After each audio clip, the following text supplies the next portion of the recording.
आज हम लोग आईपीसी नेम के बारे में सीखेंगे। आईपीसी नेम क्या चीज़ है? जेनेवा पद्धति के नाम से भी इसे जानते हैं और इसमें पहले जो कंपाउंड्स है उस पहले कंपाउंड्स के रूप में एल्केन को समझा जाएगा। एल्केन क्या है? एल्केन का जो सामान्य सूत्र होता है वो आपका CnH2n+2 होता है, जैसा कि यहाँ पे दिखाया जा रहा है। आप देख सकते हैं CnH2n+2 होता है, जिसका अनुलग्न एन होता है। ए यानी एन होता है, यानी इसके जनक नाम में आपको एन जोड़ देना है। और इसके जनक नाम के लिए मेरे पिछले वीडियो आप देख सकते हैं, जिसमें जनक नाम कार्बन के अनुसार क्या होना चाहिए वो सब चीज़ें इसमें दे दी गई हैं। इसका नामकरण एल्केन के अनुरूप होता है, एल्केन के अनुरूप होता है। इसके लिए सामान्य विधियों की अगर बात करें तो सामान्य जो विधि है उसमें सबसे पहले लोकेंट नंबर लिखते हैं, उसके साथ ही पुरलग्न लगाएंगे, जनक नाम लिखेंगे, फिर लोकेंट नंबर तथा अनुलग्न। लेकिन वास्तव में अगर देखें तो कार्बन की संख्या के आधार पर पहले जनक नाम लिखा जाता है और जो मुख्य क्रियात्मक समूह होता है उसका अनुलग्न प्रयोग करते हैं और वो कहाँ पर स्थित है उसके लोकेंट नंबर को लिखने का प्रयत्न किया जाता है। और जो वरीयता क्रम में पीछे होते हैं उनका पुरलग्न हो लिखा जाता है। यही नहीं, जो साइड चेन होते हैं उनका भी पुरलग्न लिखा जाता है। ऐसा आप समझ सकते हैं। इसी प्रकार की सामान्य विधियों का प्रयोग करके आईयूपीएसी जो नेम है उसका प्रयोग किया जाता है। अब एल्केन के नाम की हम बात करेंगे, जो फार्मूला है उसका यूज़ करेंगे। जैसे इसका CnH2n+2 फार्मूला होता है, लेकिन नाम की बात करें तो इसमें अगर Cn+2n में अगर आप रखें फार्मूले में जो Cn हम लिख रहे हैं और 2n+2 जो लिखा जा रहा है, यदि n के जगह 1 रख दें तो यहाँ पे जो नाम बन के आएगा CH4, जिसको मेथेन कहेंगे। CH4 मेथेन कहेंगे और इस मेथेन के आधार पर 2 कार्बन रख करके एथेन बनाया जा सकता है, 3 कार्बन रख करके प्रोपेन बनाया जा सकता है। यानी कि जनक नाम तो प्रोपेन का प्रोप होता है, लेकिन इसमें एन जोड़ने पर प्रोपेन हो जाता है। इसी प्रकार से आप 4 कार्बन के लिए, कार्बन की संख्या 4 है, इसके लिए आप ब्यूट शब्द यूज़ करेंगे और इसमें एन जोड़ दिया तो क्या हो जाएगा, आपका ब्यूटेन हो जाएगा।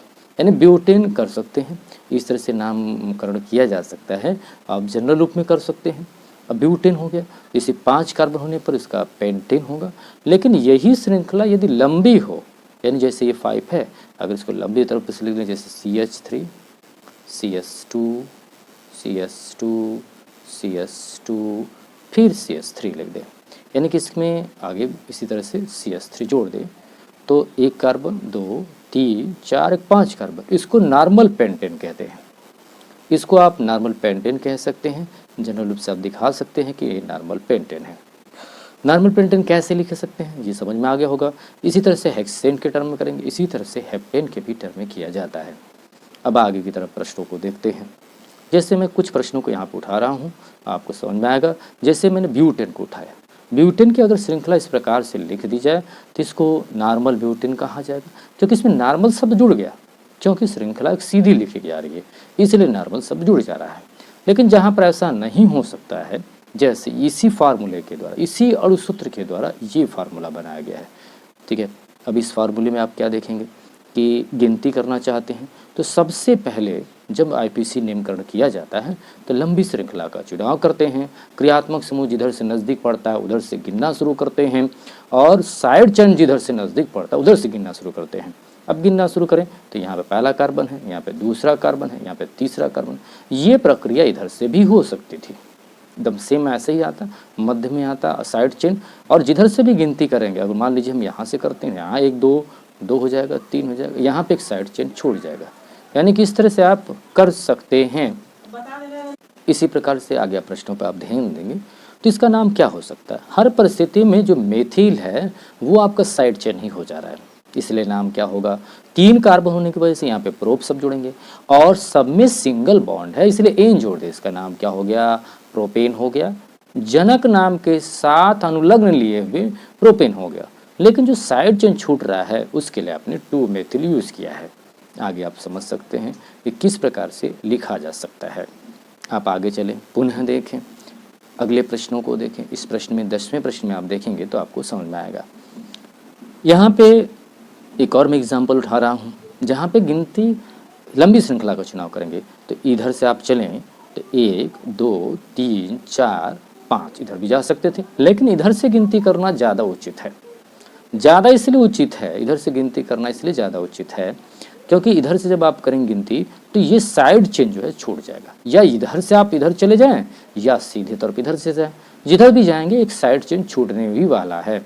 ऐसी स्थितियों में गिनती में कुल 5 कार्बन आ गए।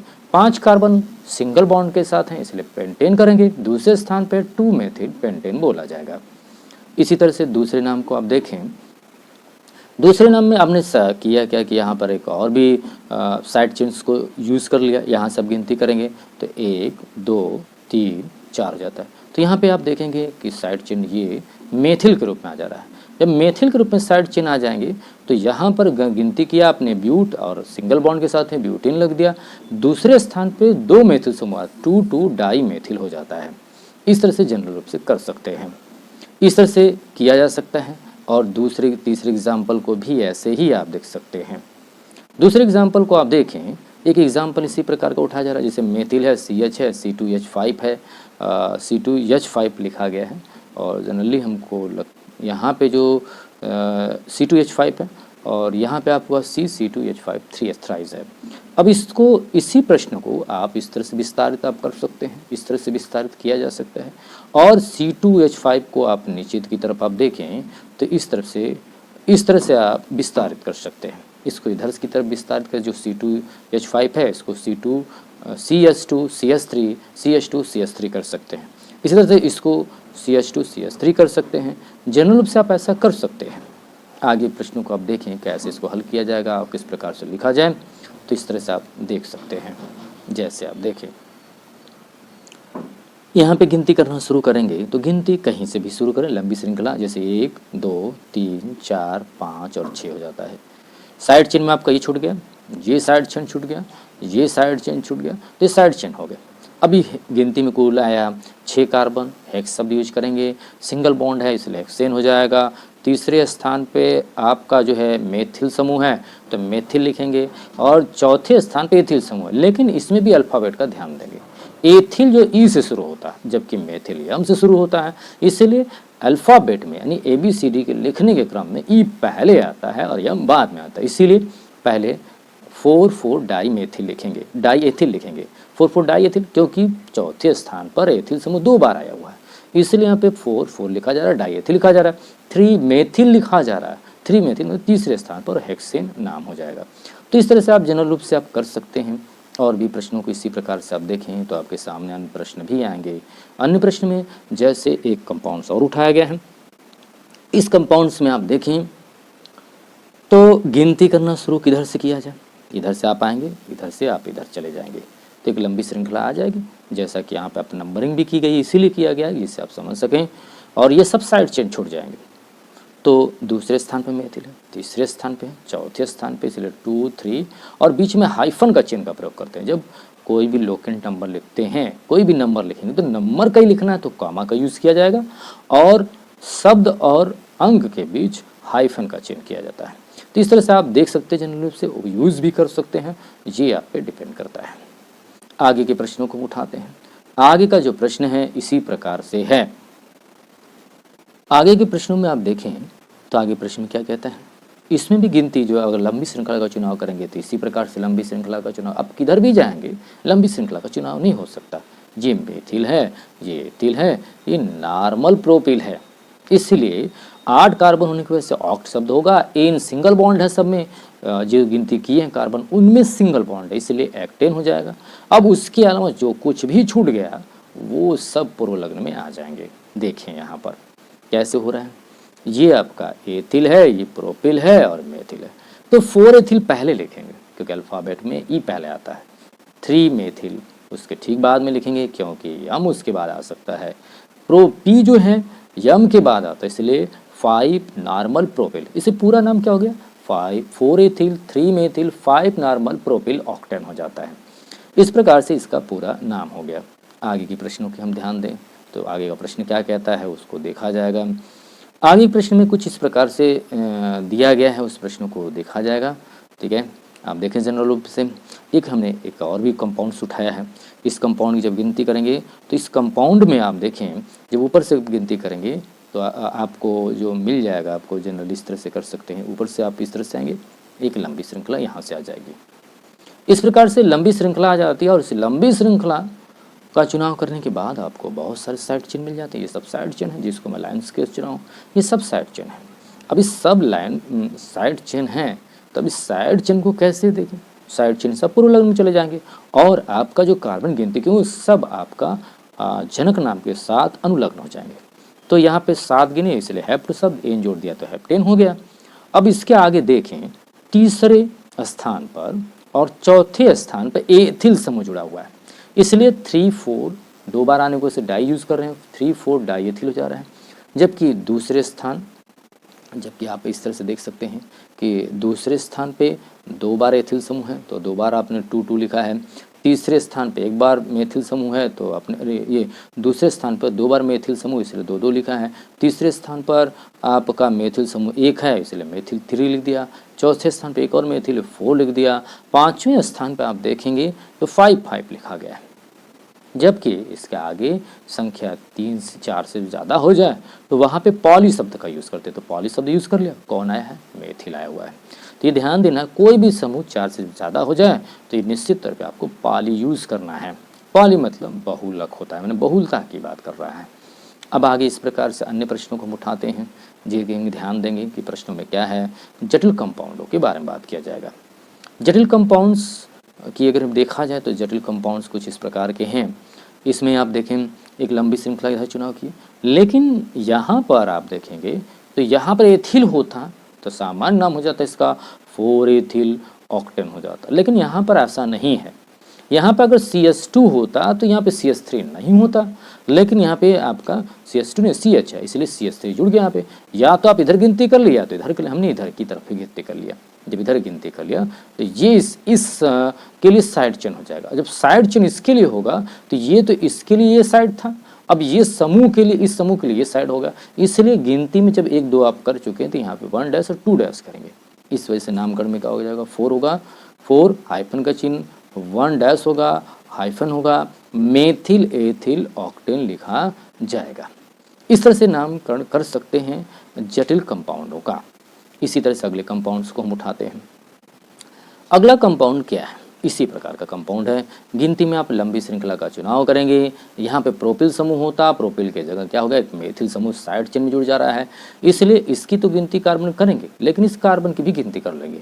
इसमें 1 2 3 है इसलिए 1 डैश 2 डैश 3 डैश कर लेंगे और ये देखेंगे कि इस वाले साइड चेन में कौन सा साइड चेन जुड़ा हुआ है। तो आपने देखा क्या कि दूसरे स्थान पर मेथिल जुड़ा है, इसलिए आप पहले तो करेंगे क्या? गिनती में 9 आ गया तो सिंगल बॉन्ड के साथ नोनेन लिख दिया, लेकिन इस दूसरे स्थान पर मेथिल जुड़ा है इसलिए 2 डैश मेथिल लिखेंगे।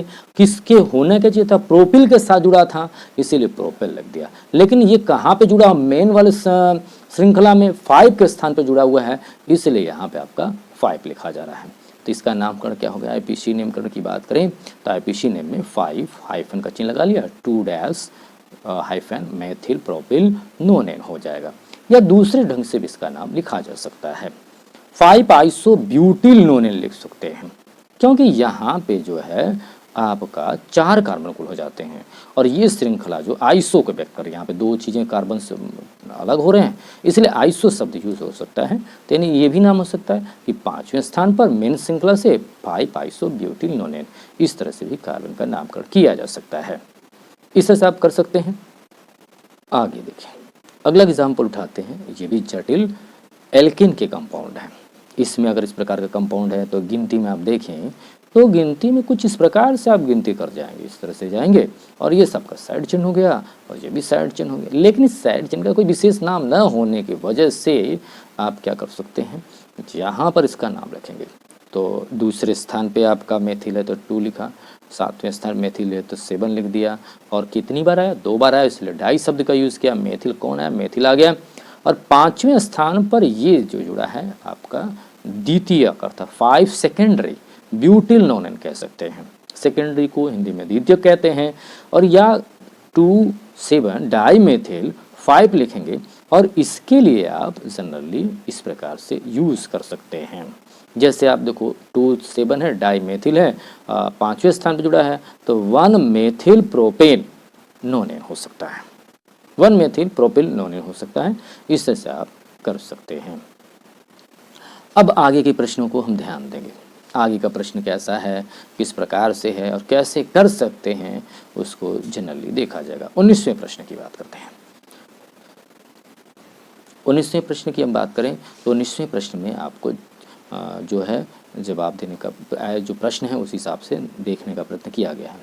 यहाँ पे आप देखें तो एक लंबी श्रृंखला का चुनाव कर लेंगे, तो लंबी श्रृंखला का चुनाव इस प्रकार से कर लेंगे और यहाँ पर दो हैं, साइड चेन है और साइड चेन में भी डिफरेंस है, इसीलिए 5वें स्थान पर आप गिनती करते जाएं तो आपको 5वें स्थान पर एक कार्बन मिलेगा, तो 5वें स्थान पर 5 लिख दिया गया।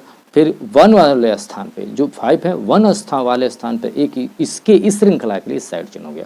इसी प्रकार से इसमें भी आप देखें तो 1 1 तो यहाँ पे 2 बार हो जा रहा है, यहाँ भी साइड है ये भी साइड, तो इसलिए 1 1 2 बार लिखा। कौन आया, मेथिल समूह दोनों आया है, इसलिए मेथिल लिख दिया, प्रोपेल लिख दिया। और इसी तरह से आप जनरली देख सकते हैं। अब इसमें इधर की तरफ आ जाए तो इधर की तरफ जब आप आएंगे तो यहाँ पे आप देखेंगे जो 5 है 5वें स्थान पर तो है, यहाँ पे ये 5वां स्थान है और हाइफन का चिन्ह लगाएंगे, फिर 2 लिखेंगे, दूसरे स्थान पे मेथिल, तो मेथिल किसके स्थान पे, ये प्रोपिल समूह, इसलिए प्रोपिल लिख दिया गया, नोनेन लिख दिया, क्योंकि गिनती में कुल 1 2 3 4 5 6 7 8 9 हो जा रहा है, इसलिए नोनेन शब्द का यूज किया जा रहा है। अब ऊपर वाले कुछ चीज़ें देखें, यहाँ पे लिखा गया है एक कंपाउंड्स के बारे में, थोड़ा सा इस चीज़ को आप ध्यान देंगे। लिखा गया है कि जब 2 या 2 से अधिक जटिल प्रतिस्थापी पूर्ण रूप से समान हो तो उसके नाम में, ये आप देखेंगे कि जब 2 या 2 से अधिक जो तत्व जटिल प्रतिस्थापी पूर्व से समान हो तो उनके नाम से 2 या 2 के लिए 20 का प्रयोग, जबकि 3 के लिए ट्रिस्का और 4 के लिए टेट्राकिस, इस प्रकार के शब्दों का यूज किया जाता है। आप जनरल रूप से इस तरह कह सकते हैं। अगला इस एग्जाम्पल जो है लास्ट जो एग्जाम्पल है इसमें देखेंगे आप, ये वाला जो समूह है और ये वाला जो समूह है एज सेम है, सेम होने की वजह से आप गिनती करते जाइए, इस तरह से आप गिनती कर लेंगे और गिनती करने पर कितनी बार आ गया, हेप्टेन 1 2 3 4 5 6 7, 7 होने की वजह से सब सिंगल बॉन्ड है, इसलिए हेप्टेन का यूज कर लिया। लेकिन आप दूसरे स्थान पर मेथिल समूह, इसलिए मेथिल लिख दिया, लेकिन चौथे स्थान पर स्थिति ये कि सेम ही समूह है, यहाँ पे आप देखें सेम समूह, इसलिए अंदर शब्द भी अगर मैं यूज करता तो डाई शब्द आता, उस डाई शब्द को हटाने के लिए यहाँ पे बाहर 20 का प्रयोग करेंगे और 1 डैश लेकर के मेथिल और मेथिल एथिल लिख देंगे, मेथिल एथिल लिख देंगे, 1 डैश मेथिल एथिल, क्योंकि ये एथिल ग्रुप तो है इसीलिए तो इसमें कोई मेथिल भी जुड़ रहा है, तो 1 डैश पे ही तो है, इसीलिए इसका नामकरण। इसलिए वीडियो को देखने के लिए धन्यवाद और सब्सक्राइब करना चैनल को ना भूलें, जिससे मैं प्रेरित होकर के अन्य वीडियो को अपलोड कर सकूं।